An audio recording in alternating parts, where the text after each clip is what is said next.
Reel in the field goals. We are 223 days away from week one of the 2016 NFL season.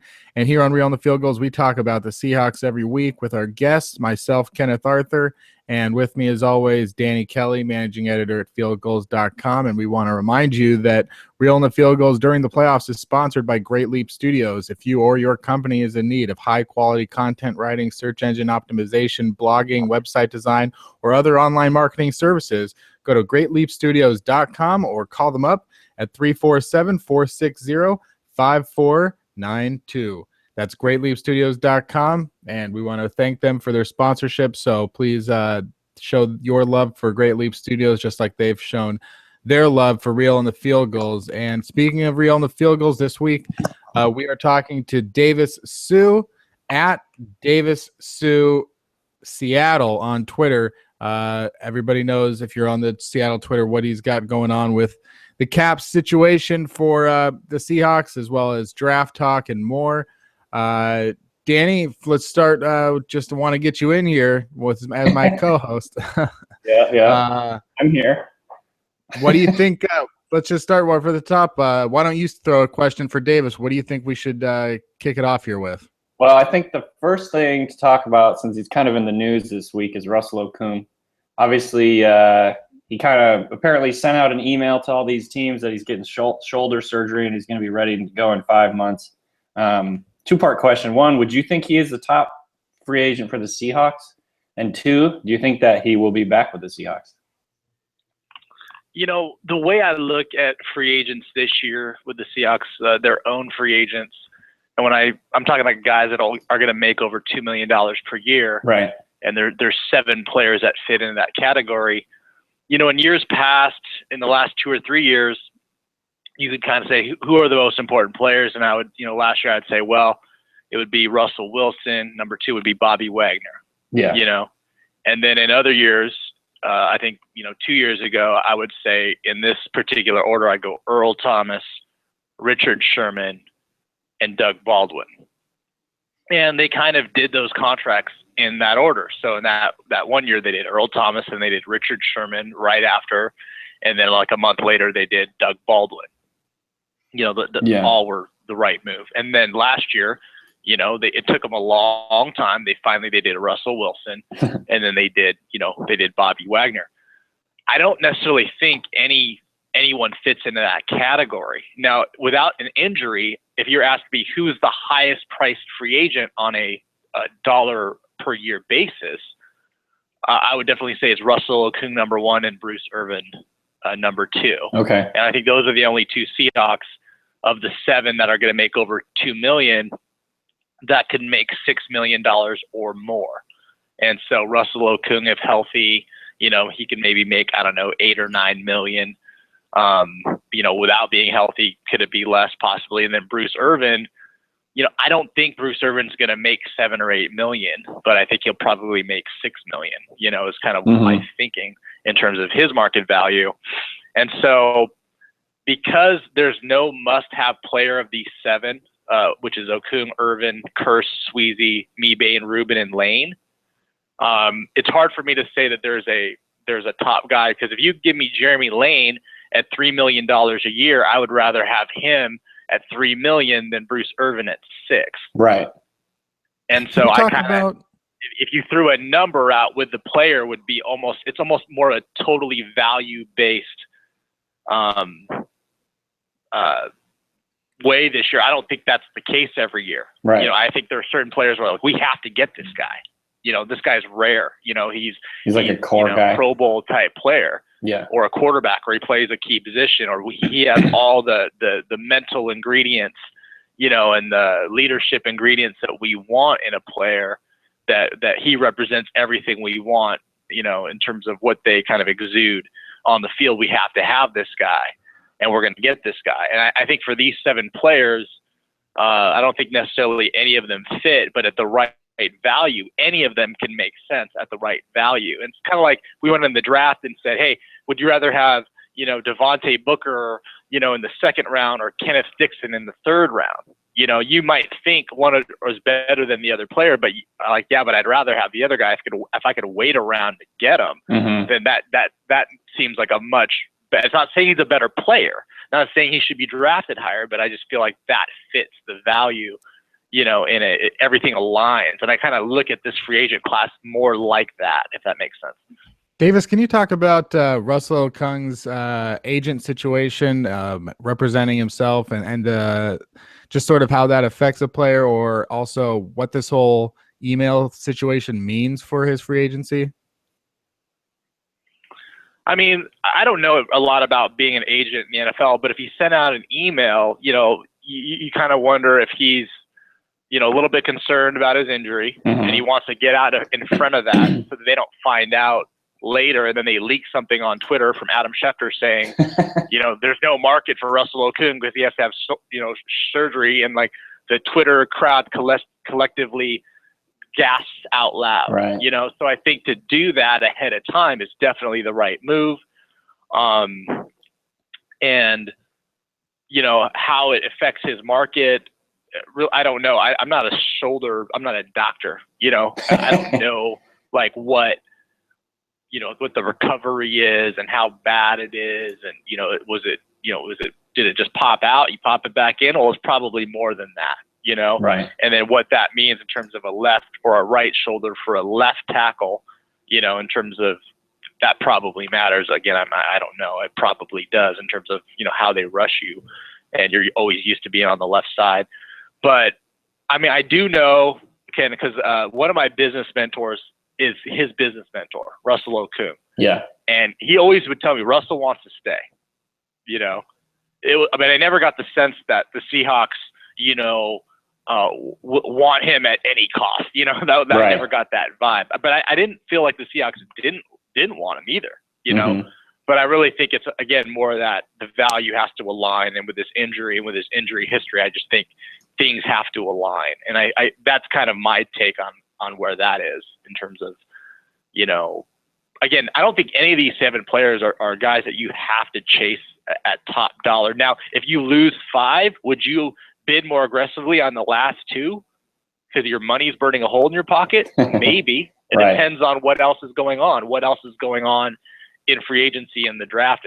But, you know, so if you lose one of the players, would you be more aggressive for one of the others? Possibly, because, you know, you're going to have 7 holes on your team. Do you think that you're not going to fill all 7 in the draft? Do you think that means that it's potential that none of these guys will get done real quickly? You know what I mean? Like it'll probably, they'll feel out free agency with all of them and then kind of go from there. Or do you think that any of them can get done like really quickly and kind of before anything even heats up?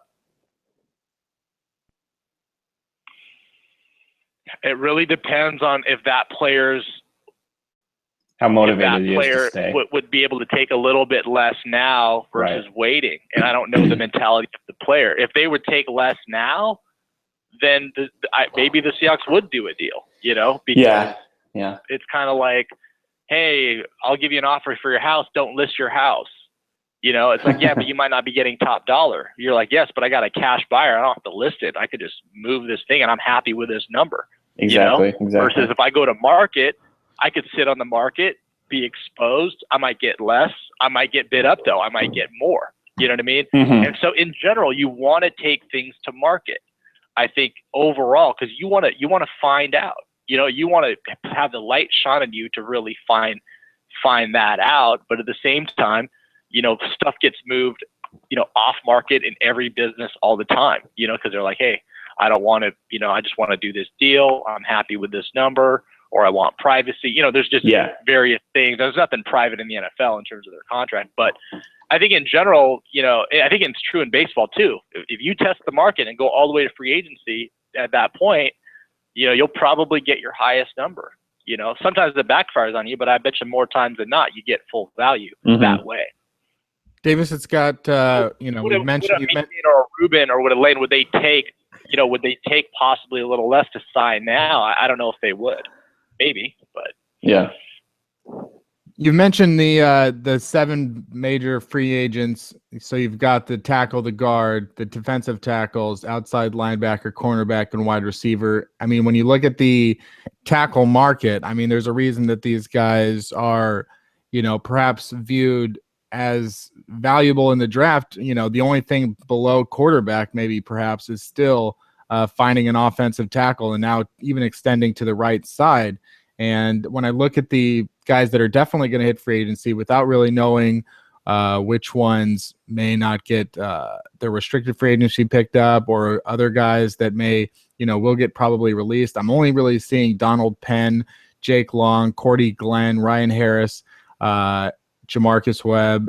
These are the next level of guys. It seems like Russell Okung's really going to stand out. So when you talk about market, like, if the Seahawks don't get Russell Okung, they're probably in a situation where they're not going to be able to draft a guy to start right away at 26, and probably are moving Gary Gilliam over, barring another free agent or trade happening.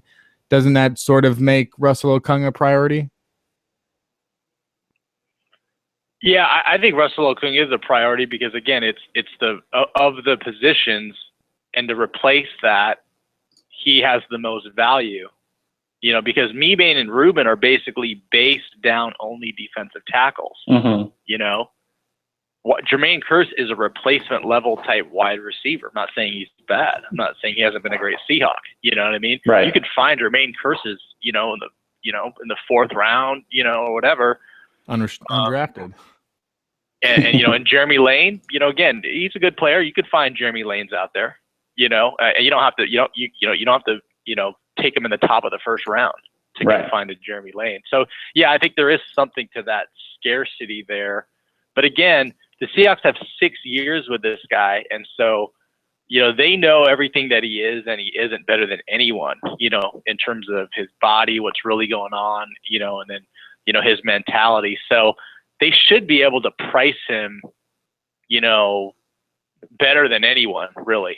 You know what I mean? Yeah. In terms of his value. So I kind of will roll with that, because the unknown things, about him, I won't really necessarily ever know in terms of his full medical report, or, how frail is he really? I don't know, I can't believe they're not giving you full access to his medical report. I mean, he's always limping around, how he always, it's like, his feet are kind of always hurting, He's an upper body type player, because he has really powerful upper body and really long arms, and so he plays the position a little bit unconventional, but he's able to do it because kind of once he locks on you, it's kind of over. But his lower body, is really not kind of probably how you would draw it up, in terms of the highest level left tackles that we kind of are used to seeing. But I don't think he's a bad player. I just don't know. I just hope the Seahawks price him at the right level, knowing his whole medical history better than any other team.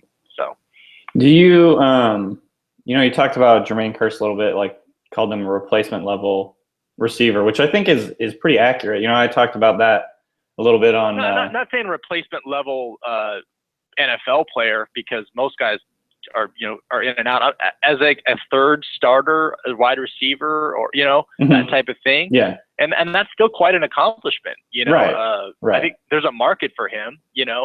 As a number 3 type receiver.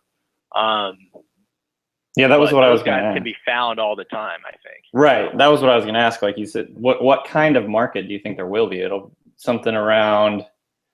What did he make this year? 2.5 million? 2.5.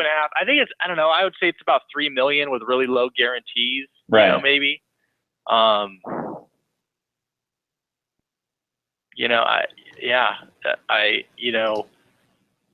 you think about the draft, and you think about, like, I feel this receiver draft might not be like the draft from 2 years ago. Right. The one where Odell Beckham went in. Yeah. And the 1st and 2nd round was really loaded. But there's no Amari Cooper either, I don't think, in this draft, so to speak.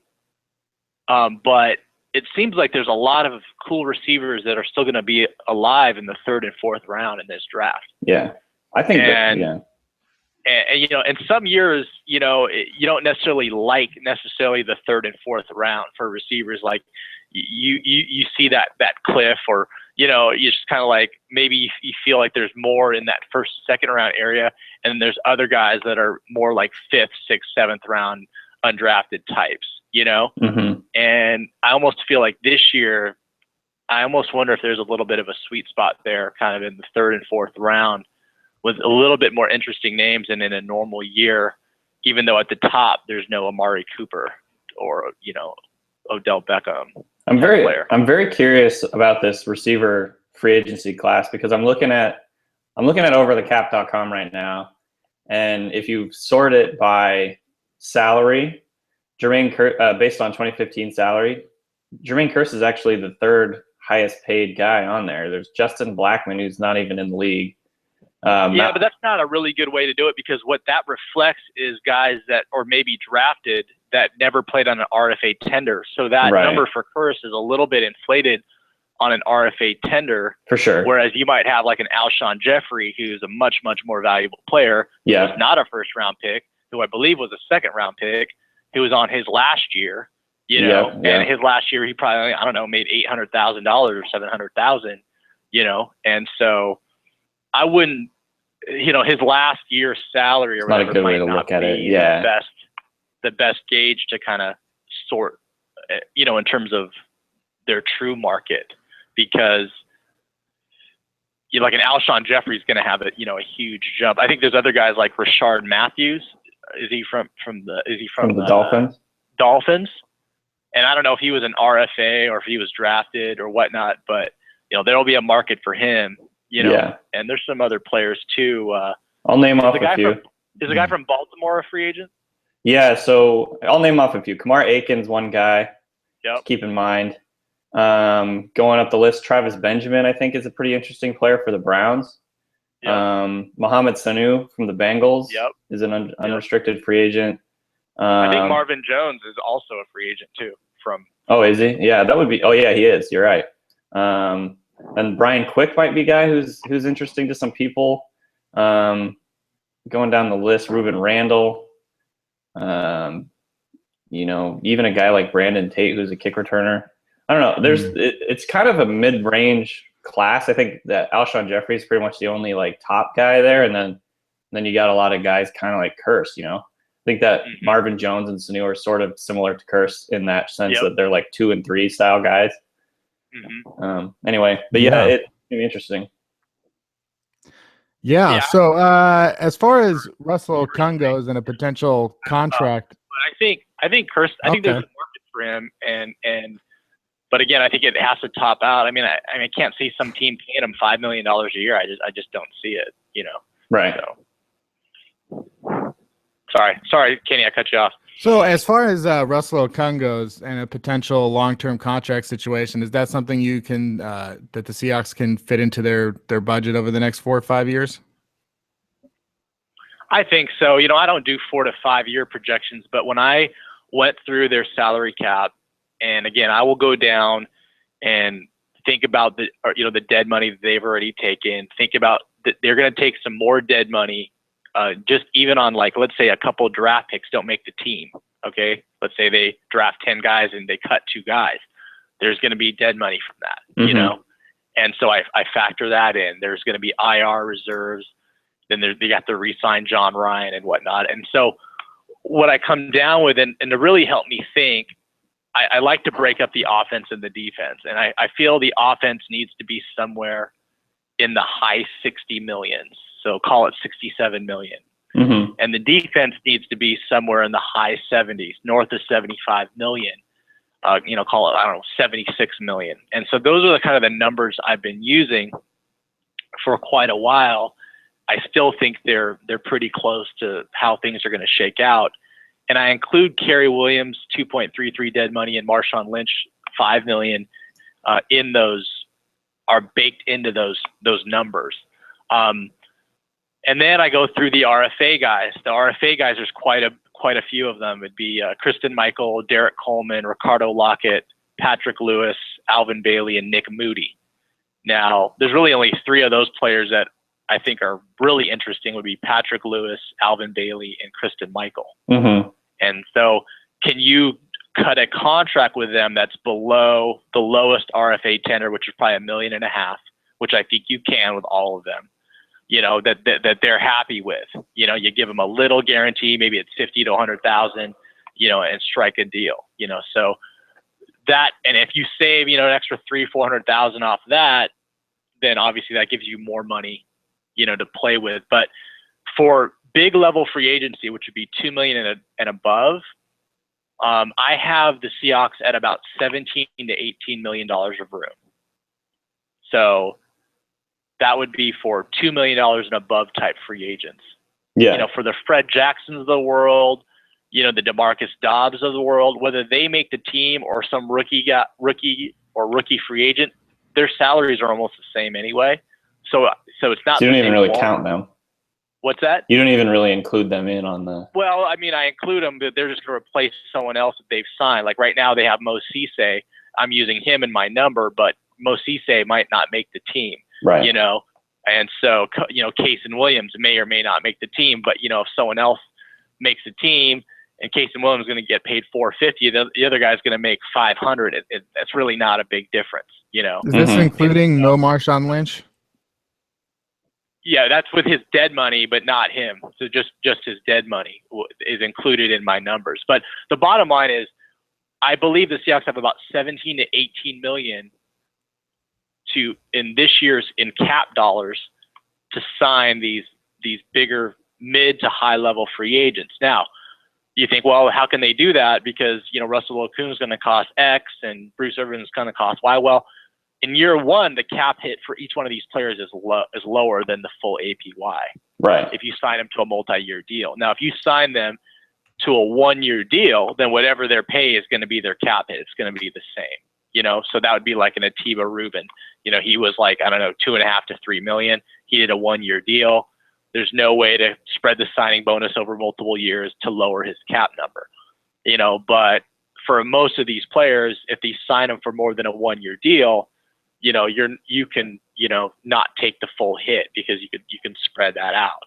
For sure. Obviously, you don't want to do it too much because then you're going to run into problems, in year 2 and year 3. But 18 million it's not a lot, but it's definitely enough to do. 2, 3, 4 deals depending on the size and depending on how they're structured and how long they are and how you structure them. They do have, they have some bullets to fire. What do you think of the choice? Like, I think I've heard you say you probably see them doing one of two of Atiba Rubin and Brandon Mebane. Yes. If you were gonna, I still believe that. Okay, if you're gonna do one of those guys, who would you think would have priority in your mind? I know this sounds like a lame answer, but honestly, I would kind of go with whatever their draft board is showing in terms of right. Of the nose tackle versus the three tech type value. Yep.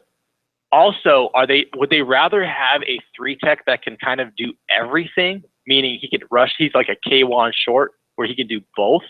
And if so, which they've never really had, they usually have like a one-dimensional type player, like a base down run guy. Defender or a pass defender. But the thing about it is, you got K1 short in that game, and he's probably wrecking the pocket on first or second down. Yep.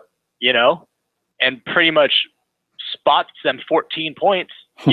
Right. Single-handedly. And so, do you want to rely on this rotation, or in the second round or the first round or the third round, if you see a 3 tech or a nose tackle, or that, and probably more a 3 tech that's more able to do both, right. Right. And I feel like this draft seems like there's a lot of defensive line talent and defensive tackle talent, both at the nose tackle and at the 3 tech. When you look at the Shrine game, you look at the Senior Bowl, and you're reading these reports, it just looks like there's more talent on that side of the line of scrimmage than there is on the offensive side, which is not going to make Seahawk fans feel good, right. But you can't fight the board. You can't make the draft what you want it to be. You have to see the draft for what it really is. And so, yes, I would hope they would go out and draft a defensive tackle in the first or second day, then pair him with either Mebane or Rubin. And to me, it doesn't really matter to me which one you keep. Right. They both have merits, I think, of being, players that can add a lot of value to you. Have you seen the impending free agents and noticed anybody that maybe in that Atiba Rubin area, these guys that were there, that the Seahawks have been picking up on small one-year deals that are being undervalued, that they know they can get the most out of? Is there anybody that you're kind of hoping for or maybe even expect them to at least visit with? Akeem Hicks would be the one I would dig into. He's the guy that the Patriots traded for, right, from the Saints? Yep. Yeah. Yep. And I think the Seahawks liked him in the draft from way back. I think he came out of Canada, if I remember right. Yep. And I think the Seahawks, a lot of teams were kind of intrigued with him and fell out of favor in New Orleans, was traded. I think from what I could tell, they like him up in New England. And, Bill Belichick doesn't care about the draft, giving up the draft pick to get the player, because he knows he's going to get a comp pick if he loses him, or he re-signs him and gets the player. So, Belichick, he really, he really knows how to work his comp picks, and he's really willing to trade. So he's really active in that side of it. And he kind of creates these kind of win-win scenarios for himself. But he would kind of be the defensive tackle that I would think about. And then for defensive end, it would probably be Olivier Vernon from Miami. Again, not more of a defensive end than a Leo, right? But it almost feels like the Seahawks are going more that route anyway in the last few years. So, that would be the edge player that would interest me. And then you got guys like, I was just going to read off a couple more people, and you can tell me whether you find them interesting. Henry Melton is going to be an unrestricted free agent again. I think they showed a little bit of interest in him at one point. Going down the line, you get a guy like Tyron Walker with the Lions. Let's see here.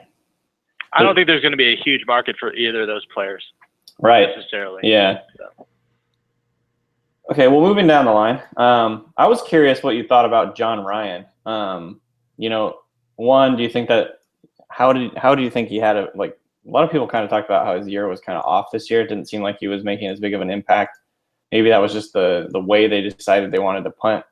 But what do you think John Ryan's value is, and do you think he'll be back with the Seahawks next year? I didn't feel like he had that good of a year either, to be honest with you. Right. There's certain just games where he wasn't putting very far. But again, I don't think that they don't necessarily judge him on just distance. You know what I mean? No, that's what. Yeah. On placement. But there are times where you're looking for distance and he wasn't getting it. Right. And even like the play in the Minnesota game. Right. He didn't need to run. He could have punted that thing. Yeah. And it was almost like he's like, nope, I'm gonna run. You know what I mean? And I'm an athlete. And I'm gonna run this thing. And that was a humongous play in that game.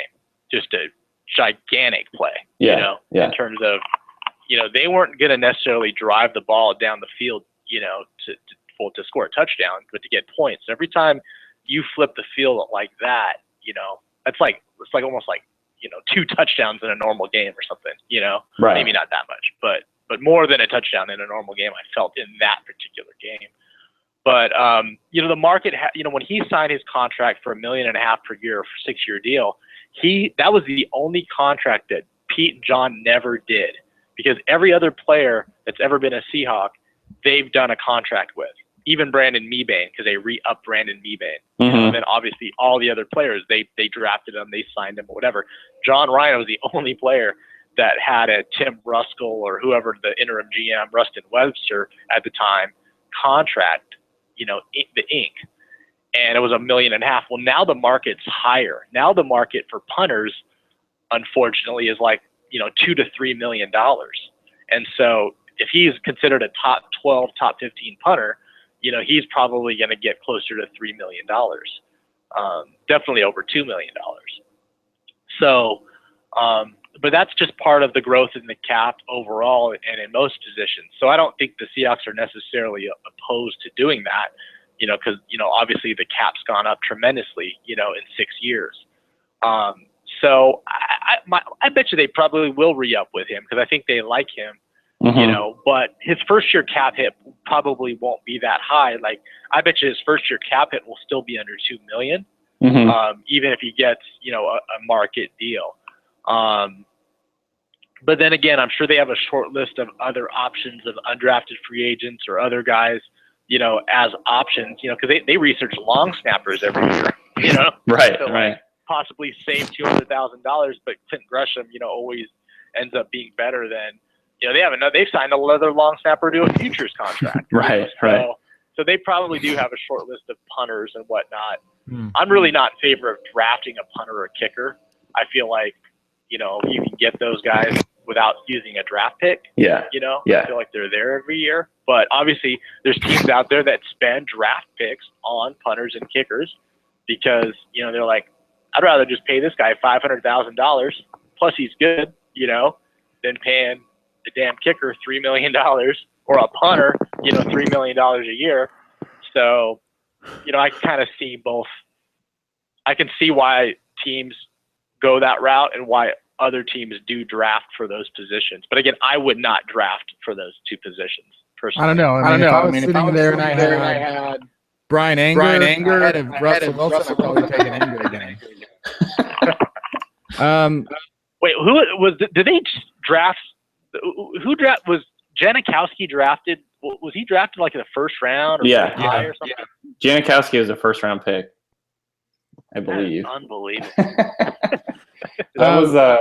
That's the legacy of that everyone remembers of Al Davis, rather than the actual true contribution that he brought to the game. Unfortunately, well, to be fair, I mean that draft was like 15 years ago, and Sebastian Janikowski is still on the Raiders, which you can't really say about too many. You can't even say that about first-round picks, sometimes taken 2-3 years ago. So he was the 17th overall pick. Yeah, it's still pretty insane, and it's not like it's good value or anything. Davis, I want to read off a series of numbers, and then I want you to tell me if you know what I just read you, okay? 0101 000 10 3232 1010. Do you know what that is? 1010. Let's do it one more time real quick. 0101 0000 10 3232 1010. Is that like the draft position for a certain team, for a position group or something like that? No, that is the number of touchdowns that Doug Baldwin caught every week this season, just week by week. And then you get to that 3-2-3-2-1, of course, where he caught all of them. 14 touchdowns. Doug Baldwin comes out of nowhere. You talked about how he had re-signed a new contract, and now he's going into the final year. If the Seahawks renegotiate an extension or negotiate an extension with Doug Baldwin in the offseason, knowing what you know about Baldwin and his first, really his first 4.5 seasons compared to the explosion that he had at the end, which really, continued in the playoffs. He caught a touchdown against Minnesota in that weather.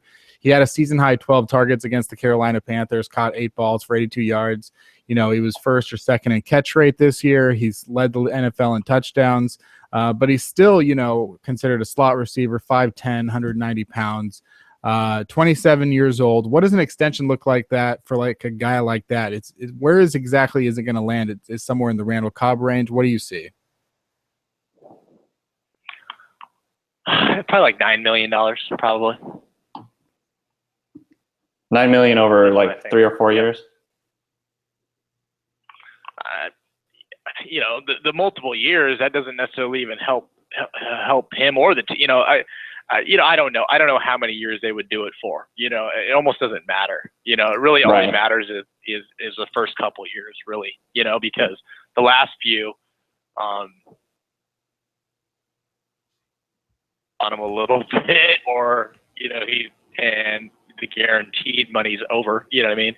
And he's going to get get moved or, that type of thing. But I think for the type of player he is, I still think he's going to be an effective player when he's like 30, 31 years old. Right.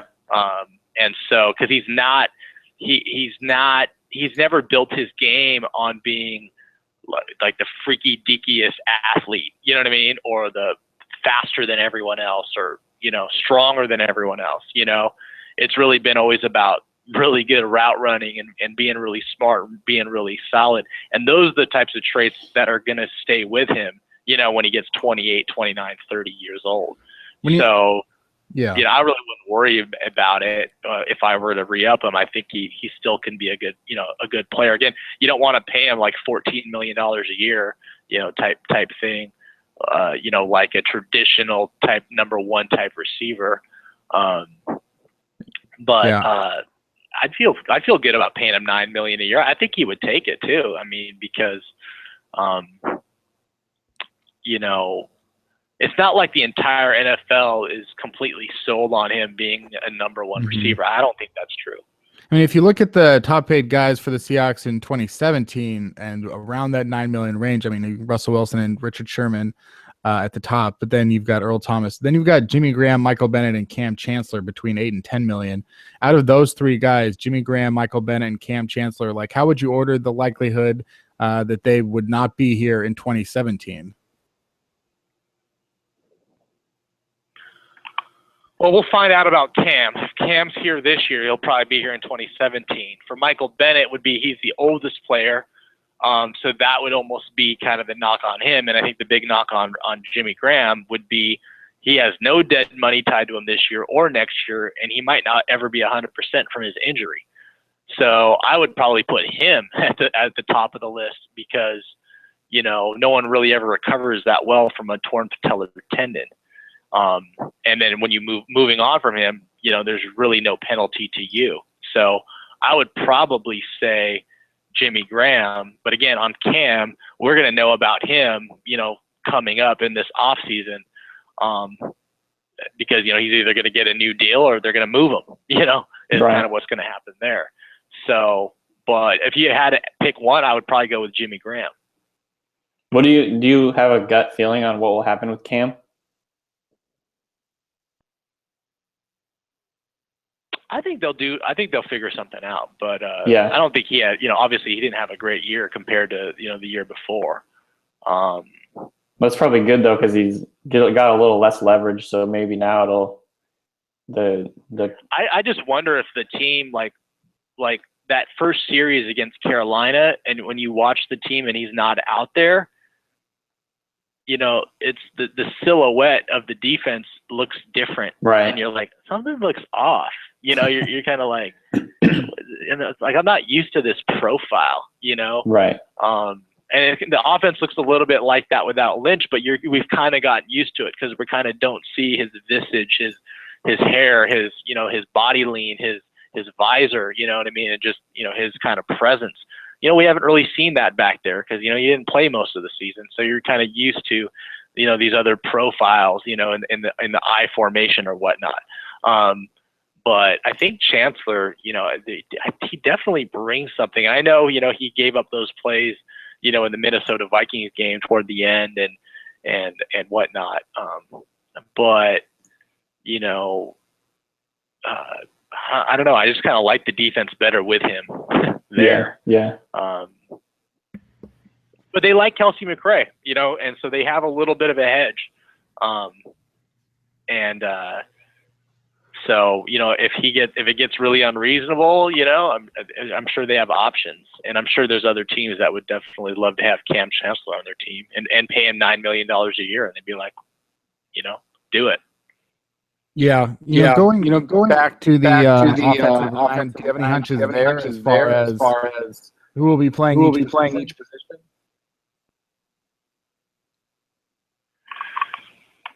Man, I don't really know. All I'm hoping for is for them to lock down Bailey and Lewis. Not saying that they are going to become great players, but lock them down for this year just to have that depth. Make your decision on Okung, Sweezy, and then your other free agents, and let that let that whole puzzle kind of come together, and then you'll have a really clear kind of picture on what you need to do for the draft. So the whole offensive line, you really don't feel good about any position on the line, Right. And so it's like there's nothing to hang your hat on. There's not one, position that you really feel like you could really hang your hat on. And so, I really don't know. Like everyone's like, well, just move Gary Gilliam to left tackle, and I'm always like, is it really that easy? Is it's just that easy to do that? Really? Yeah. So I'm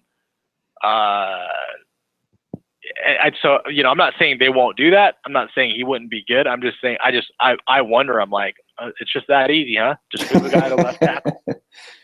I remember reminded of Sean Lockwood. You know what I mean? Justin Like, Britt. he's been playing right tackle for all these years. It's fine. He can play left tackle. So, they've really, they just don't have any really solid thing to kind of hang their hat on. So in that sense, it gives them freedom, because maybe you're just like, hey, in the draft or in free agency, if there's one solid guy that's there for you in free agency or in the draft at the value that makes sense, you're like, hey, let's just start here. You know what I mean? Mm-hmm. And, you're going to be our left guard. It's kind of like the Washington Redskins. They're like, hey, Brandon Scherf, 5th pick of the draft, we don't care. Right guard, we don't, it's like, hey, boom. I don't even care. I don't care if Leonard Williams is sitting on the board. I don't care if Devontae Parker's sitting on the board, or whoever sexy player. It's like, you're the best lineman out there. We want you at right guard. We're going to spend the 5th highest pick on the draft, and we don't care if you're not playing tackle, you're not playing left tackle, and here we go, And as the year kind of came along, it sounded like they were happy with him, Right. And then they hit on Trent Williams, and they paid him big money, and so now Scott McCloughan's sitting there. He's like, I got Trent Williams, I got Brandon Scherf, and it's like, now I gotta hit that right tackle. I don't like Morgan Moses, or whoever, or Tyler Columbus, and then but at least he has, a couple slots to kind of hang his hat on and build. And, the Seahawks are in a worse position, than the Redskins in that area. Obviously, they have other parts of the team where they're ahead of the Redskins, obviously. But, that's kind of I don't even know if I answered your question at all, but those are my offensive line thoughts. I got one final question for you, and then we can let you go, Davis. What do you think of the backup quarterback situation? What do you think is going to happen with Tavares Jackson? Do you think he'll be back next year as the backup, or do you think that they'll try and find, some other free agent or look to the draft, or what do you think? They've only spent one draft pick ever on a quarterback, yeah, in 6 years. I think you might have said 5 years. It's been 6 years, and they've drafted many, many times. They draft 8 to 11 times per draft. So they draft more than most teams, and they've had the same general manager and the same coach for 6 years, which is quite a long time in the NFL. And they've taken one quarterback. And it just makes me wonder if, they would rather spend their 4th round picks on, position players, that can help in special teams, and whatnot. And then can they go out and find that value from, kind of like the retread quarterback market, Yep. Because you go get Matt Barkley, or I'm not saying Matt Barkley, but I'm saying someone like Matt Barkley, that area, whose contract is up. Because how many Matt Barkleys are there around? There's many. There's tons. There's 10 of them probably. There's probably 10 Matt Barkleys out there, And so it's like, can I just go find a Matt Barkley, that is on the street, that has about the experience level of Matt Barkley, in the NFL? And just do that? Or why would I spend a 4th round pick on Matt Barkley, which I think a team did? I don't know if it's the Eagles or whoever, and then I have him, but a lot of teams still do spend 4th round picks on Matt Barkley and Ryan Nassib and players like that, just because they just want to control a guy for 4 years, that they could develop. And I don't really think in the back of their mind, they think they're going to like move this guy and he's going to become the next great quarterback. Right. You know what I mean? he's going to be Steve Young sitting behind, or Matt Hasselbeck sitting behind Brett Favre. I don't really think teams really believe that, to be honest with you. I just think it's like, hey, you know what? I can control this position. I don't have to worry about this. I just have it locked down. It's going to be $500,000 a year. I have it locked in for 4 years, and this guy's good enough. Yep. And so teams buy that certainty by spending the draft pick. And I just feel like the Seahawks are more willing to live with that. They don't need to tack that thing down for them to feel good about themselves, So where they're kind of like, we just don't like that value. We think, we can go find that guy. He'll be on the street. We can pick him up. He's just as good as anywhere in the 4th round, if not better, because he's been floating around the NFL for 3 years, or 4 years. Mm-hmm. And he has no future in the league, starter, and we can just grab him and sign him, pay him $2 million a year, or Tavares Jackson. And so I guess in the roundabout way, I almost feel like they're going to go in that market versus spending, a 4th round pick on a guy. Now, if they went out and got Vernon Adams or something like that, I'd be like, cool. Yeah. Like, hey, you locked that thing down for 4 years for cheap. It's like, I don't have to even think about it. So.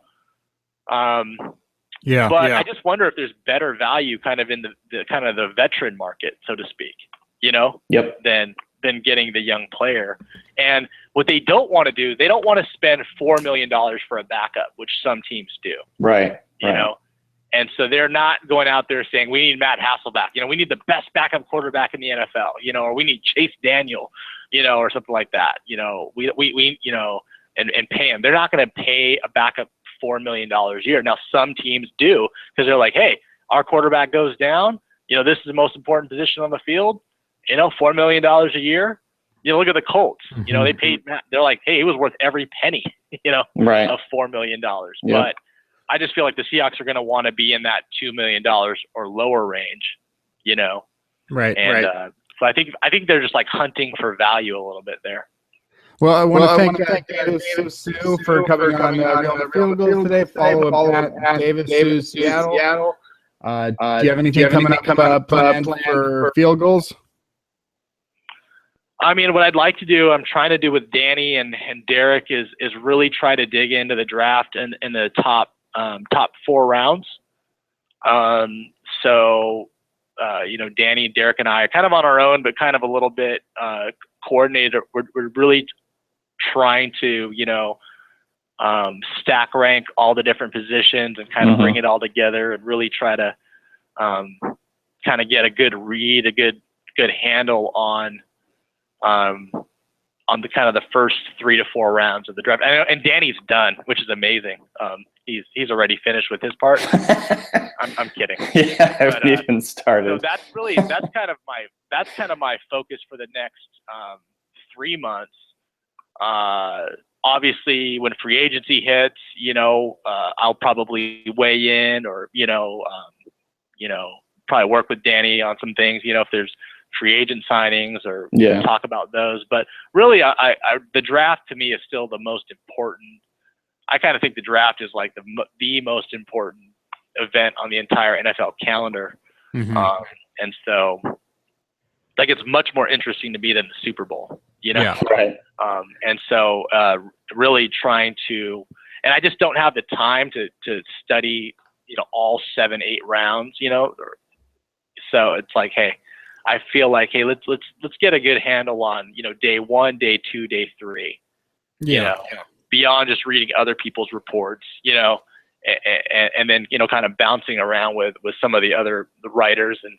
And so that's kind of my hope of how to spend that kind of football time in the next 3 months. All right. Well, we all look forward to it. Thank you for coming on the show today, Davis. Thank you. Thanks, Davis. All right, there we go. Lots of good stuff, and definitely I think everybody sort of looks towards the draft quite a bit once the season is over, which I believe it is for the Seahawks. We'll have to double check. I was curious as well, about what do you think about Justin Britt? What do you think that his future holds in 2016? It's it's tough because he had a couple of moments during the season where things were looking good for him, and then obviously the Seahawks kind of went through that phase where they were doing a really good job protecting Russell Wilson for a while, but at the same time things kind of ended not very well, and it seems like they went in the wrong direction towards the last couple of games, especially the two playoff games. So I don't know, it's tough. I think if you pay attention to PFF, they thought his season was terrible. Same with J.R. Sweezy. Obviously, I think the big deal is, his pass protection was subpar at best. And so I still am really unsure if he's even a long-term starter here, or if he's even a starter next year, I should say. Yeah. So guys do get better sometimes, Sure, but at the same time, it's also, if you're really the worst, how much better can you get? Right. And I just don't know. Like it would be obviously really nice if he could slot into that left guard position for the next couple of years and be a solid starter, but it didn't really feel like he did that this year. It still feels like there's still a lot of questions about that. And I think actually, Pete Carroll was asked about it. I think it was Pete Carroll was asked about it after the season, and he was like, "Yep, we're going to have to see what happens with him." It wasn't like we were really happy with him. He's the long-term left guard. We happy, like, that spot's great. It was kind of like, well, yeah, we need to figure out what the hell's going on, because obviously what happened this year was not good, and we're going to have to be open to changing things up. So so far, I haven't been that impressed with Britt, to be honest. It's just. Do you care that much if J.R. Sweezy goes? No, not really, to be honest. I like the idea of having a little continuity. But then again, it's like you only have so much money to spend. I think I'd rather have Okung back than Sweezy, just because the left tackle position's, higher degree of difficulty and that kind of thing. But I don't think that Sweezy. I think Sweezy's, like Davis kind of said it, in a replacement level style guard. I don't think he's anything special. And they might have him back because he might not even get that much attention on the open market, to be honest. I don't know what the impression is, NFL wide. I doubt that many Seahawks have great, teams aren't looking at the Seahawks and going, "Oh, we want their guys," on the offensive line. So that'll be really interesting, kind of, to see how that plays out. It's interesting, this Pro Bowl, it's kind of a joke on defense and all that kind of stuff, but still, we're going to see Russell Wilson throwing to Julio Jones, AJ Green, DeAndre Hopkins, Allen Robinson, and playing behind an offensive line of Brandon Albert, Tyron Smith, David DeCastro, Zach Martin, Travis Frederick. I mean, this is sort of the scenario that we dream of in Seattle, isn't it? Right. Yeah, that would be freaking sweet. Plus, like, we saw how well he played when he had some protection, he was just slicing defenses up when he had a few seconds to throw the ball. And so, that's going to be fun to see him throw to Julio and Nuke Hopkins. Duke but yeah, Tompkins. Duke Nuke Tompkins. No, I don't know. I think it's just going to be, it's going to be fun to see him do that, but that's like not a real game, obviously. It's just kind of like, we get to the point now where the quarterbacks in the Pro Bowl are Russell Wilson and Eli Manning, and then Jameis Winston, Teddy Bridgewater, Derek Carr, and Tyrod Taylor. Isn't that ridiculous? We were talking about that earlier on the SB Nation podcast I do. Yeah. That's like the most underwhelming Pro Bowl quarterback group I've ever heard of. Or ever could have dreamed of. I mean, I never would have even dreamed that this was something that was like you told Teddy you. Bridgewater? Come on. Yeah, I mean, even it's like Jameis Winston, probably somewhere in the 20s as far as his. I mean, it's a great rookie season, but as far as where he's at right now, right, probably like the 20th best quarterback in the NFL. Derek Carr, I felt like he could get to the Pro Bowl, and that's fine. He had a good season, and Tyrod Taylor, he's just not there yet, obviously, as far as what you would have imagined for a Pro Bowl roster. But I guess quarterbacks these days, obviously, you got Cam Newton couldn't go, but I don't imagine that Peyton Manning was going to go to the Pro Bowl. No. It's just so it's like not even like that. These guys just, I guess, quarterbacks they have no interest. Sorry, I feel like I'd rather have Kirk Cousins in there or something. Did he not get invited? Yeah, where was Kirk Cousins? That's got to make better than Bridgewater. Maybe Kirk Cousins is just sitting there like, I'm about to be a free agent, about to make a lot of money. There's no way I'm playing another fucking football game. Yeah, maybe that's true. Because I can't see that. Yeah, I mean, he had to turn it down. I mean, over Teddy Bridgewater, that doesn't make any sense. Hold on, I'm gonna pull up Bridgewater's stats because it's just ridiculous. I mean, stats aren't everything, obviously. I can tell you 14 touchdowns, 9 interceptions. Oh my god, that is terrible. Yeah. How many yards did he throw for? Yeah, not many. 3,200. I mean, that's just ridiculous. I don't know. I mean, mean, there's no reason to. And you can make excuses like that it's a run first offense and that his best receiver was Stephon Diggs, but I don't care about any of that kind of stuff. At the end of the day, if your numbers are less than a touchdown per game, you're not a Pro Bowl quarterback. Right. It's just weird. I don't know, because if you look at the other positions, receivers stacked. I think the receivers look like like how the Pro Bowl should look, right? I mean, pretty much every other position group is like, okay, this is legit. Like, these are the NFL's best players. I mean, like, you could quibble about, this guy got, he should have made it in or whatever, blah, blah, blah. He should have made it over this guy. But, like, overall, I think the rest of the rosters look like, okay, these are really good players. These guys deserve to be in the Pro Bowl. But then you look at the quarterbacks, it's like, holy shit, how many guys dropped out? There had to have been about like 10 or 12 guys drop out. Yeah. So yeah, it's not that good. Oh, sorry. I was going to say, it shows you how stoked Russell Wilson is to just do whatever, He's always gung-ho about this stuff. Do you think you'll watch the game? Depends on. I don't have cable, so it depends on if it's streaming online. If so, I will. But the last time I watched it was like in 2011. I think I haven't watched it for like 3 or 4 years. Do you know about HD antennas? I have heard about those. I should get one, huh?